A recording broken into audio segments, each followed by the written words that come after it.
Parfois, lors de l'écriture de texte dans Excel, si par exemple, ici, je voulais écrire le titre du tableau, tableau 1, là, je vais juste écrire titre du graphique.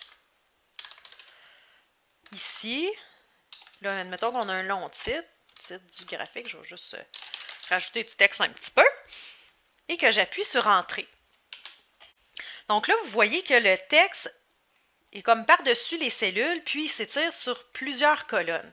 Si je voulais, par exemple, qu'il soit concentré dans ces deux cellules-là ici, ce qu'on peut faire, c'est de joindre les cellules pour ne pas dépasser la largeur du tableau. Alors, si je clique sur la cellule B2, je maintiens le bouton gauche de la souris enfoncé et je le glisse vers la droite pour sélectionner la cellule C2.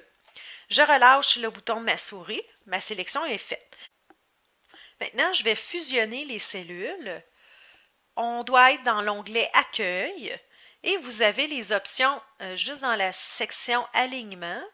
Si on clique sur le bouton, la petite flèche qu'il y a à droite, vous allez voir qu'il y a plusieurs possibilités. Vous pouvez fusionner. Fusionner et centrer, vous l'avez en une seule opération. Donc, on peut faire ça, fusionner et centrer. Et là, vous voyez que mon titre, là, on ne le voit pas au complet.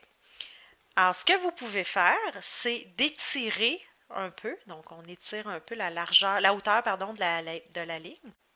Maintenant, ce qui reste à faire, c'est de renvoyer le texte sur plusieurs lignes. Donc, rendre tout le texte visible.